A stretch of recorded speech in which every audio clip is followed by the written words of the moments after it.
రాష్ట్రంలో మళ్లీ కోవిడ్ కేసులు నమోదవుతున్నాయి. కడప జిల్లాలో ఇప్పటి వరకు 8 మందికి పాజిటివ్గా నిర్ధారణ అయ్యింది. వీరిలో 2 ఇతర జబ్బుల కారణంగా మృతి చెందగా మిగిలిన 6 సంపూర్ణంగా కోలుకున్నారు. జలుబు, జ్వరం, దగ్గు, గొంతు నొప్పి లాంటి లక్షణాలు ఉన్నవారు కోవిడ్ పరీక్షలు చేయించుకోవాలని వైద్యులు సూచిస్తున్నారు.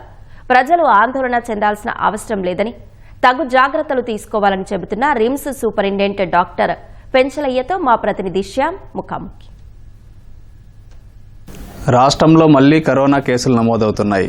ప్రధానంగా కడపలో 8 కేసులు నమోదైనట్లుగా వార్తలు వస్తున్నాయి. దీనికి సంబంధించి మరిన్ని విషయాలు మనతో మాట్లాడడానికి రిమ్స్ సూపరింటెండెంట్ డాక్టర్ పెంచలయ్య గారు ఉన్నారు.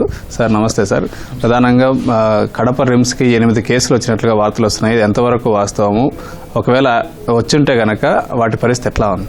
మన కడప నుంచి ముఖ్యంగా రిమ్స్ హాస్పిటల్లో ప్రజెంట్ 2 పేషెంట్లకు మాత్రమే ట్రీట్మెంట్ చేయడం జరుగుతుంది. 2 పేషెంట్లు కూడా పెద్ద వయసు వారు, 70 సంవత్సరాలు పైబడిన వారు. 2 హెల్దీగా రికవర్ అవుతున్నారు. ఈరోజు రేపు డిశ్చార్జ్ చేయడానికి కూడా ప్లాన్ చేస్తున్నామండి. జూలై 1 నుంచి మనం చూసినట్లయితే కొన్ని కేసులు పాజిటివ్ రావడం జరిగింది. అందులో 3 కేసులు ప్రైమరీ కాంటాక్ట్స్. ఎవరైతే వాళ్ళతో ఉంటూ వచ్చారో వాళ్ళు యవనస్తులు అనమాట, యుక్త వయసు వాళ్ళు, యూత్లో ఉన్నవాళ్ళు కాబట్టి వాళ్ళు 2-3 రోజుల్లోనే రికవర్ అవుతూ వచ్చేసారు. వాళ్ళకి కూడా మరి ఐసోలేషన్లో ఉంచి అవసరమైన ట్రీట్మెంట్ ఇవ్వడం జరుగుతూ వచ్చింది. వాళ్ళు 2-3 రోజుల్లోనే రికవర్ అయిపోతూ వచ్చారు. ప్రజెంట్ అయితే మన దగ్గర 2 పేషెంట్లు ఉన్నారు, వాళ్ళు కూడా రికవర్ అయినారు. సార్ 8 కేసులు వచ్చాయి, వాటిలో 2 డెత్ అయ్యారని చెప్పి చెప్తున్నారు. ఒకటి రాజంపేటకు సంబంధించి, ఇంకోటి కడపకు సంబంధించి. ఇది ఎంతవరకు వాస్తవం? రాజంపేట నుంచి అంటే పాజిటివ్ వచ్చిన కేసు తను స్విమ్స్, ఆ తర్వాత సిఎంసి వేలూరుకి వెళ్ళి అక్కడ నిమోనియా అని చెప్పి క్లెప్సియలా నిమోనియాతో సెప్సిస్తో తను డెత్ అయినట్టుగా తెలిసిందండి. తర్వాత 2వ పేషెంటు తను కూడా కిడ్నీ సమస్యతో, బీపీ, షుగర్తో, సెప్సిస్తో బాధపడుతూ తను కూడా మరి తిరుపతిలో స్విమ్స్ అలాంటి చోట్ల ట్రీట్మెంట్ చేయించుకుంటూ మరి రికవరీ కాని స్థితిలో డెత్ అయిందని చెప్తూ వచ్చారు. వాళ్ళు కూడా టెస్ట్ చేసినప్పుడు 2వసారి అది నెగిటివ్ అని చెప్తూ వచ్చారు. కాబట్టి ఈ 2 కేసులు కూడా మనం ఖచ్చితంగా కోవిడా అని అంటే మనం మొదట ఏదో పాజిటివ్ రిపోర్ట్ వచ్చిన దాన్ని బట్టి కన్సిడర్ చేయడం జరుగుతుందే కానీ తనకున్నటువంటి దీర్ఘకాలిక సమస్యలు మరి తీవ్రతను బట్టి, మిగతా వ్యాధుల కిడ్నీ వీటిని బట్టి వాళ్ళు నిమోనియాను బట్టి మరి మృతి చెందినట్టుగా ఆ రిపోర్ట్ని బట్టి తెలుస్తుంది. అదే రీతిగా మరి మిగతా ప్రైమరీ కాంటాక్ట్స్ ఎవరైతే పాజిటివ్ వచ్చారో వాళ్ళు తక్కువ రోజుల్లోనే రికవర్ అయిపోయి హెల్తీగా ఉన్నారండి. సార్ ఇప్పుడు మన దగ్గరకు వస్తున్న కేసుల్లో వాళ్ళ లక్షణాలు ఎట్లా ఉన్నాయి? మన దగ్గర వచ్చిన పేషెంట్లు పెద్ద వయసు వారు, 70 సంవత్సరాల పైన ఉన్నటువంటి వారు.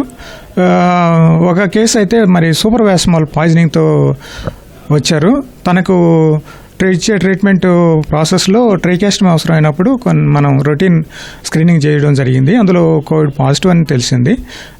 మరి అదే రకంగా మరో పేషెంట్ తను హార్ట్ డిసీజు, ఓల్డ్ టీబీ ఇలాంటి వ్యాధులతో మరి తను వచ్చినప్పుడు తనకు కూడా టెస్ట్ చేసిన సందర్భంలో పాజిటివ్ అని తెలుసుకోవడం జరిగింది. కాబట్టి వీళ్ళిద్దరికీ మన దగ్గరే ఐసోలేటెడ్ వార్డులో అన్ని జాగ్రత్తతో మనం ట్రీట్మెంట్ ఇస్తున్నాము. వాళ్ళు సంపూర్ణంగా కోలుకుంటున్నారు.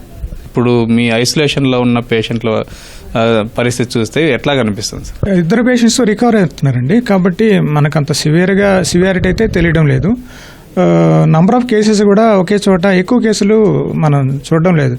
వాళ్ళతో మరి ఆ పరిసర ప్రాంతాల్లో ఉన్న వాళ్ళు కూడా ఎక్కువ మంది మనం సిమ్టమ్స్తో వస్తున్నారంటే మనం అలాంటి లక్షణాలు గమనించడం లేదు. కోవిడ్ కేసుల నేపథ్యంలో ప్రజలు ఏ విధంగా అప్రమత్తంగా ఉండాలి?